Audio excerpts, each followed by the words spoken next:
बिस्मिल्लाहिर्रहमानिर्रहीम अस्सलाम वालेकुम नाज़रीन। आज की वीडियो बहुत अहम होने वाली है क्योंकि आज की इस वीडियो के अंदर हम FGFA के ऊपर तो बात करने वाले हैं, लेकिन उसके साथ साथ पाकिस्तान से मुतल्लिक भी चंद अहम इश्यूज पर बात करने वाले हैं। और क्योंकि पाकिस्तान होगा तो हम होंगे और हम होंगे तो हमारे हथियार होंगे, इसलिए हम पहले पाकिस्तान पर बात करेंगे। पाकिस्तान में बसने वाले तमाम लोग पाकिस्तान के हालात से बहुत अच्छी तरह वाकिफ हैं और इन हालात ने कई पाकिस्तानियों के दिलों में नफरतों के बीज बो दिए हैं। मैं जब भी पाकिस्तान से रिलेटेड कोई अहम डिफेंस अपडेट शेयर करता हूं तो मुझे ये सुनने को मिलता है कि हम इन हथियारों का क्या करेंगे और इन हथियारों के जरिए हम किसको फतह करेंगे। हमारे ये हथियार जब अपने मुसलमान भाइयों को नहीं बचा सकते तो हमें इनका क्या फायदा है। और उसके अलावा जो हकीकत है वो कुछ इस तरह के, इस वक्त पाकिस्तान की अक्सर अवाम पाकिस्तान की अफवाज से सख्त नाराज हो चुकी हैं, बल्कि ये नाराजगी अब दुश्मनी के अंदर तब्दील हो चुकी है। और ये एक बहुत तल्ख हकीकत है। अगर हम इसको नहीं मानेंगे तो हमारा हाल वही होगा जो कि एक बेवकूफ का होता है। जो लोग ये कहते हैं कि हम इन हथियारों का क्या करेंगे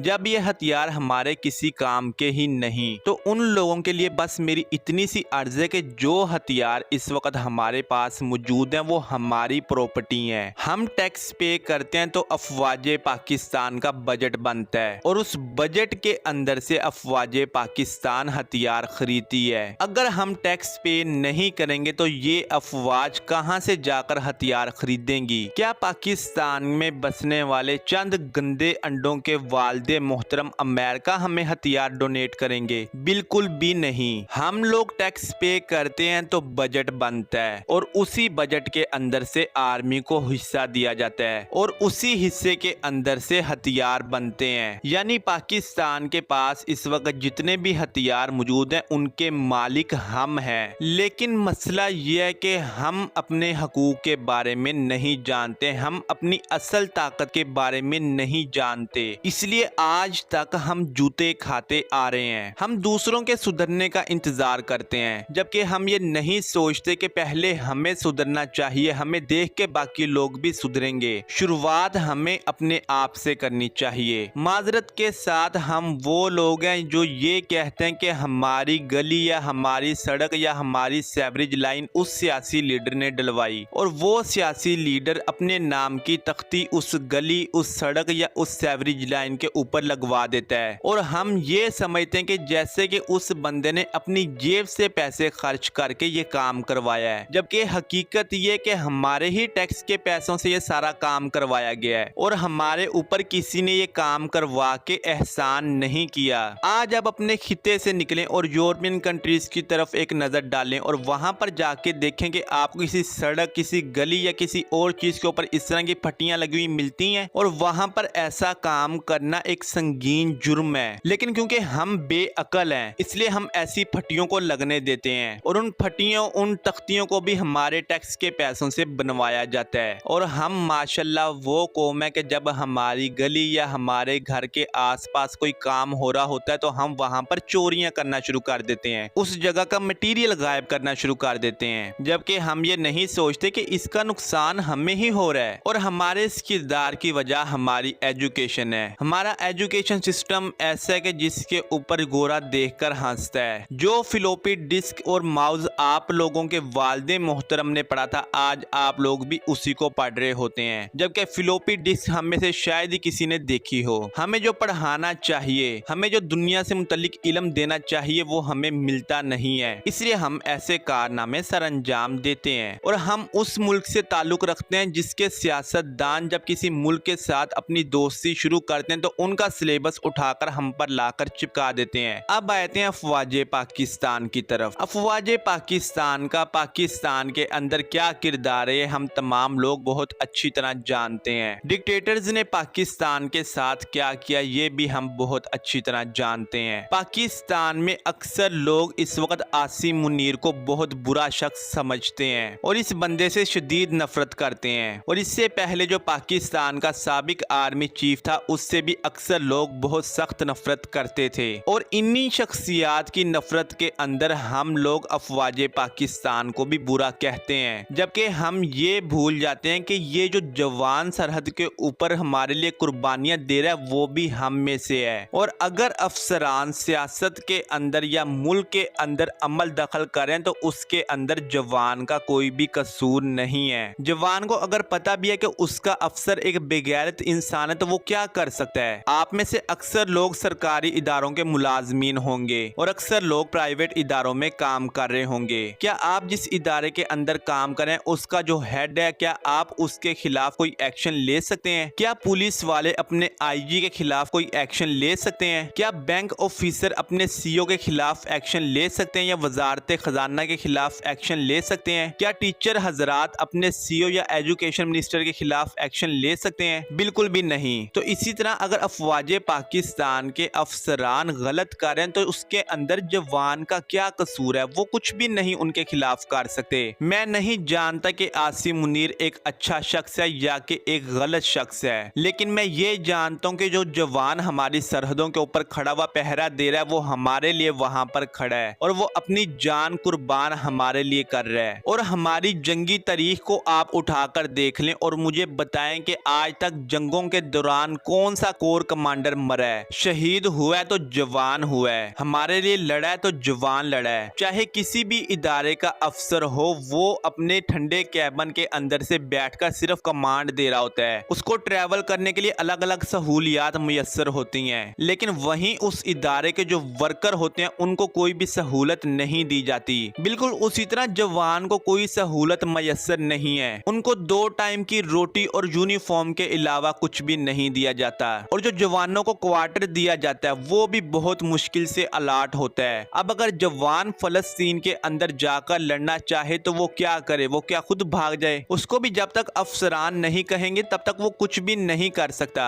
आप लोग अगर अपने सियासी लीडरों से नफरत करते हैं या अपने आर्मी चीफ से नफरत करते हैं तो उसके अंदर आप इस हद से ना गुजरे कि आपको पाकिस्तान से नफरत हो जाए। ये लोग फसली बटेरे हैं। आज अगर हमें इस सीट के ऊपर कोई इंसान नजर आ रहा है तो कल को इस सीट के ऊपर कोई और बैठा होगा। आज अगर कोई सियासी लीडर है तो कल को कोई और सियासी लीडर इसी सीट के ऊपर बैठा होगा, लेकिन वो तभी बैठेगा जब ये मुल्क होगा और तभी हम उनसे ये नफरत करेंगे जब ये मुल्क होगा और हम इस मुल्क में मौजूद होंगे। अगर ये मुल्क ही नहीं रहा तो हम किसके खिलाफ एहतजाज करेंगे? ये मुल्क होगा तो पीपल्स पार्टी की हुकूमत आएगी, ये मुल्क होगा तो नून लीग की हुकूमत आएगी और ये मुल्क होगा तो पाकिस्तान तहरीक इंसाफ की हुकूमत आएगी। अगर ये मुल्क ही नहीं होगा तो फिर कहां पर जाकर ये लोग हुकूमत करेंगे? और बिल्कुल उसी तरह अगर ये मुल्क होगा तो यहाँ पर कोई आर्मी चीफ आएगा। अगर ये मुल्क ही नहीं होगा तो फिर ये लोग किस आर्मी के जाके चीफ बनेंगे? मेरे कहने का मतलब ये है कि आप किसी एक शख्स की वजह से पूरे इदारे को टारगेट ना करें और किसी एक शख्स की वजह से अपने मुल्क को गलत ना कहें। ये सरजमीन हमारी है, हमने कुर्बानियां दी हैं और इस सरजमीन को पाया है और हमें ही इस मुल्क को बचाना है। अगर आज हम ही अपने गुस्से के अंदर, अपनी अना के अंदर इस मुल्क के खिलाफ हो जाएंगे तो हमारी आने वाली नस्लें फिर गुलाम बन जाएंगी। इसलिए आप चाहे जिस मर्जी से इख्तलाफ करें लेकिन अपनी नफरत के अंदर इतने आगे ना निकल जाएं कि आप पूरे इदारे को टारगेट बनाएं या आप अपने मुल्क को टारगेट बनाएं, क्योंकि आप हैं तो ये वतन कायम है। अगर आप नहीं होंगे तो ये वतन नहीं रहेगा। और इसी वतन के बाशिंदों के पैसों से काफी अरसा पहले पाकिस्तान ने प्रोजेक्ट अज़म शुरू किया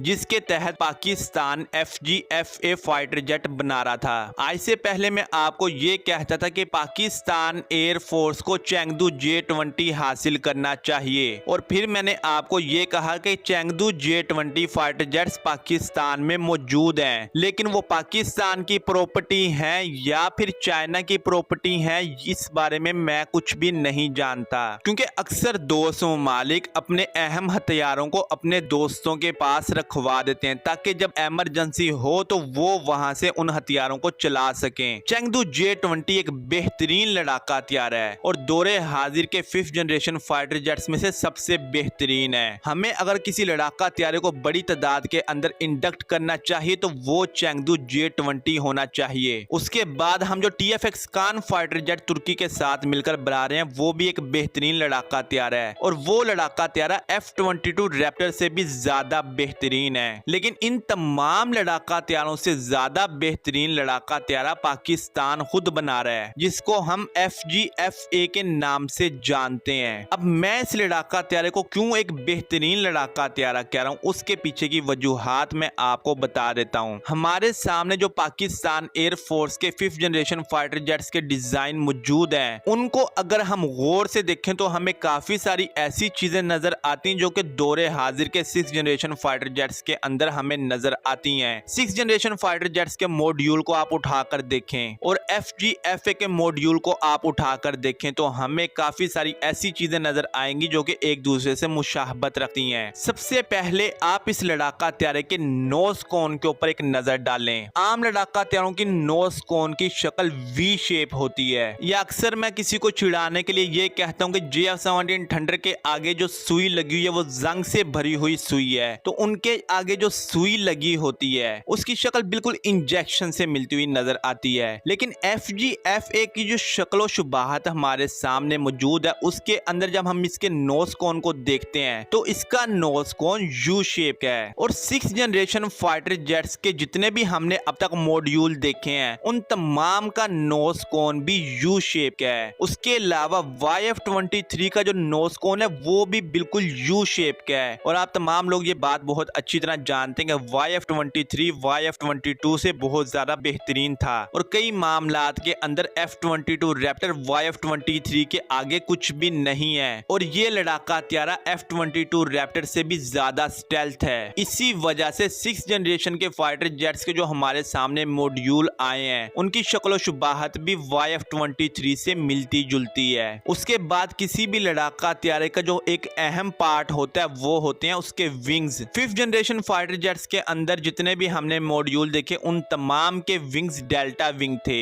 लेकिन 6th जनरेशन फाइटर जेट्स के विंग्स को जब हम देखते हैं तो हमें ये पता चलता है कि ये दो डेल्टास को आपस में मिलाकर बनाए गए हैं, जिनमें से एक डेल्टा इनके फ्रंट के ऊपर बन रहा होता है और एक स्मॉल डेल्टा इनके बैक के ऊपर बन रहा होता है। या आप अगर इसको आसान अल्फाज के अंदर समझना चाहते हैं तो ये कुछ इस तरह के हम दो वीज को आपस में मिलाकर एक शक्ल बना दें, या फिर दो तकोनों को आपस में मिलाकर एक शक्ल बना दें। लेकिन इसकी जो बैक साइड की तकोन होगी या जो बैक साइड का वी होगा वो एक छोटा वी होगा। तमाम 6th जनरेशन फाइटर जेट्स के विंग्स इसी तरह बनाए गए हैं और FGFA फाइटर जेट के भी विंग्स बिल्कुल इसी तरह बनाए गए हैं। और इन विंग्स को इस तरह बनाने के पीछे की जो वजह है वो ये है कि ये विंग्स आम विंग से ज्यादा स्टेल्थ होते हैं, इनसे रडार क्रॉस सेक्शन ना होने के बराबर रह जाता है। क्योंकि किसी भी लड़ाका त्यारे को अगर ट्रेस करना होता है तो ट्रेसिंग के अंदर सबसे पहले उसके विंग्स हमें नजर आते हैं और उसके बाद हमें रडार पर उसकी वर्टिकल टेल नजर आती है। शुरू में सोचा तो ये गया था कि जितने भी 6th जनरेशन फाइटर जेट होंगे वो टेल लेस डिजाइन के हामिल होंगे, लेकिन वर्टिकल टेल को निकालना फिल वक्त बहुत मुश्किल है, इसलिए तमाम 6th जनरेशन फाइटर जेट्स के अंदर वर्टिकल टेल मौजूद है। और FGFA के अंदर भी वर्टिकल टेल मौजूद है, लेकिन हॉरिजॉन्टल टेल नहीं लगाएगी बल्कि उसकी जगह पर इसके अंदर किनार्स लगाए गए। और उसके किनार्स को जिस जगह पर लगाया गया है अगर हम उसको देखें और उसकी थ्रस्ट वेक्टरिंग नोजल को देखें तो हमें यह पता चलता है कि ये लड़ाका त्यारा सुपर मनूवर्स को भी परफॉर्म कर सकता है। और अगर ये लड़ाका त्यारा अभी मंजरे आम पर आ जाए तो इस लड़ाका त्यारे से ज्यादा बेहतरीन मनूवर्स कोई भी और लड़ाका त्यारा परफॉर्म नहीं कर पाएगा, क्योंकि इसको डिजाइन ही इसी तरह किया गया है। किसी भी फाइटर जेट के अंदर अगर किनार्स लगे हों तो उसका स्टेल्थ उनकी वजह से कॉम्प्रोमाइज हो जाता है। और जाहिर सी बात है कि अगर इस लड़ाका त्यारे के अंदर किनार्स लगाए गए तो इन किनार्स की वजह से इसका भी स्टेल्थ कॉम्प्रोमाइज हो सकता है। लेकिन ये नहीं होता कि एक लड़ाका त्यारा अपनी रूटीन की परवाज के ऊपर जा रहा है तो उसकी किनार्स की वजह से आप उसको ट्रेस कर सकेंगे। उसके किनार्स की वजह से वो लड़ाका त्यारा उसी वक्त ट्रेस होता है जब वो डॉग फाइट कर रहा होता है, और डॉग फाइट उसी वक्त होती है कि जब दुश्मन के लड़ाका त्यारे ने आपको ट्रेस कर लिया हो और वो आपके सर पर आ पहुंचा हो। अब जब वो आपके सर पे आ पहुंचा, उसने आपको देख लिया, आपके और उसके दरमियान फासला बहुत कम है, तो फिर आपने वहां पर स्टेल्थ का क्या करना, वहां पर आपने अपने दुश्मन से खुद को बचाना होता है और मनूवर्स करते हुए अपने दुश्मन के ऊपर हमला करना होता है। तो इस लड़ाका त्यारे के अंदर जिन खुसूसियात को शामिल किया गया उसकी वजह से सुपर मनूवर्स को भी परफॉर्म कर सकता है और इस वजह से ये डॉग फाइट के अंदर अपने दुश्मन के ऊपर खासा एज हासिल कर सकता सकता है। अब इस लड़ाका त्यारे के अंदर जो रेडार पाकिस्तान ने इस्तेमाल करना है वो कोई चाइनीज रेडार या टर्किश रेडार नहीं होगा,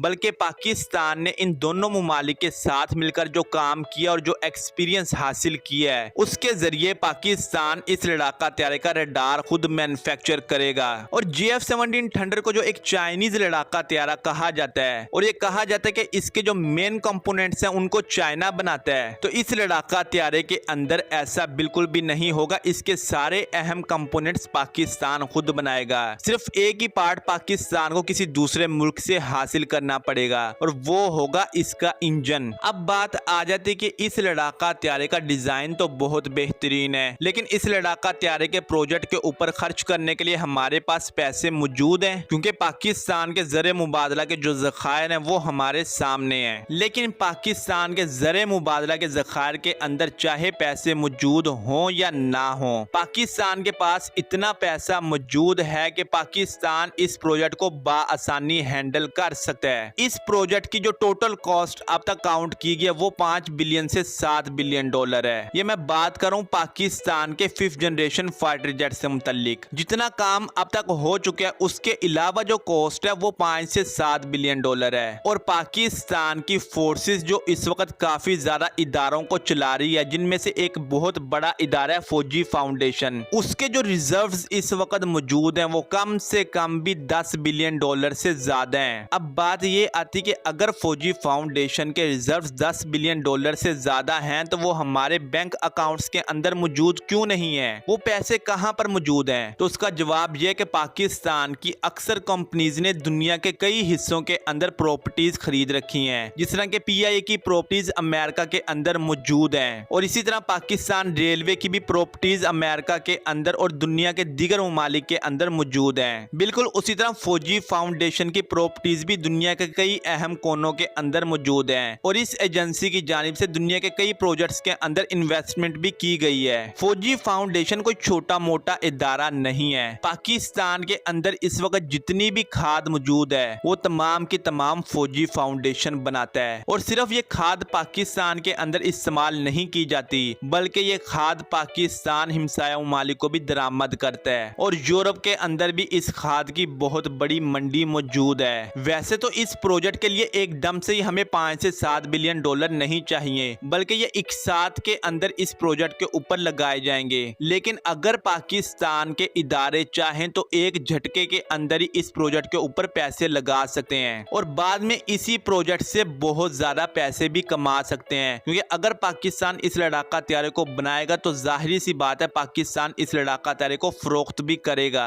और उसकी फरोख्त से हासिल होने वाले मुनाफे के अंदर पाकिस्तान के इदारों के शेयर्स मौजूद होंगे, और उन शेयर्स के जरिए ये इदारे बहुत ज्यादा पैसा कमा सकते हैं। अब अक्सर लोग कहेंगे पाकिस्तान आर्मी इतने ज्यादा पैसे कमाती है तो क्या वो पाकिस्तान एयरफोर्स या पाकिस्तान नेवी के ऊपर खर्च नहीं कर सकती? तो भाई ये बहुत अहम टॉपिक है और इससे मुतल्लिक मेरे पास नॉलेज मौजूद नहीं है। अगर अफवाज पाकिस्तान अपनी फैक्ट्रीज के जरिए इतने ज्यादा पैसे कमा रही तो वो पाकिस्तान के अंदर उन पैसों को क्यों नहीं रखती? ये मेरा भी एक बहुत बड़ा सवाल है, लेकिन इसका जवाब मेरे पास मौजूद नहीं है। अक्सर लोगों के जहनों में ये भी सवाल उठ रहा होगा कि भाई पाकिस्तान आर्मी ने इतने ज्यादा इदारे कैसे बनाए और इन इदारों के ऊपर हमारी हुकूमतें कंट्रोल क्यों नहीं करती? तो इसके पीछे की क्या वजूहात हैं ये आप तमाम लोग बहुत अच्छी तरह जानते हैं। अब इसके ऊपर हुकूमतें क्यों कंट्रोल नहीं करती है, इन्होंने क्यों इदारे बनाए? तो भाई हमने कहा है तो बनाए हैं। ऐसा कोई भी इदारा बनाना होता है तो उसके लिए हुकूमत से परमिशन लेनी पड़ती है। पाकिस्तान को आजाद हुए जितना अरसा गुजर चुका है उस दौरान कितनी हुकूमतें आई हैं और कितनी हुकूमतें गिराई गई हैं और कितने मार्शल लॉ लगे हैं, ये आप तमाम लोगों के सामने है। इन हुकूमतों के जरिए या मार्शल लॉ के दौरान इन फैक्ट्रीज को बनवाया गया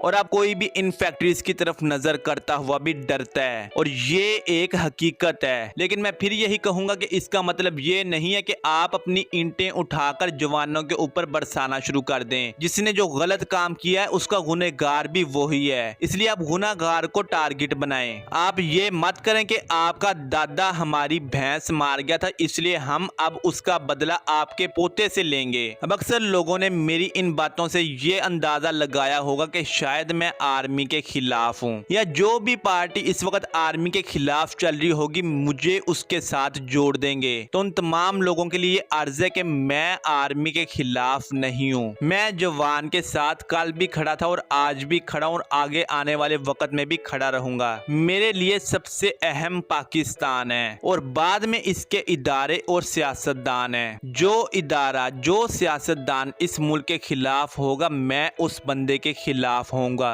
और फिर मैं उसके साथ वही करूंगा जो अक्सर मैं अपनी वीडियोस के अंदर भारतीयों के साथ करता हूं जब वो पाकिस्तान के खिलाफ चलते हैं। क्योंकि अगर मैं भारत के खिलाफ बोल सकता हूं, मैं उन पर बरस सकता हूं, तो मैं इन लोगों पर भी बरस सकता हूं। मैं भारत के खिलाफ क्यों आवाज उठाता हूं? उसकी वजह यह कि भारत पाकिस्तान के खिलाफ है। तो जब मैं एक मुल्क के खिलाफ बोल सकता हूं, तो मैं अपनों के खिलाफ भी बोल सकता हूं जो मुझे नुकसान पहुंचाने की कोशिश करेंगे। क्योंकि हम सब पाकिस्तान है और इस मुल्क के बाद ही हमारी जॉब्स, हमारी जातें, हमारी नस्लें आती हैं। खैर, ये थी आज की वीडियो। मिलते हैं अगली वीडियो में, तब तक के लिए अल्लाह हाफिज।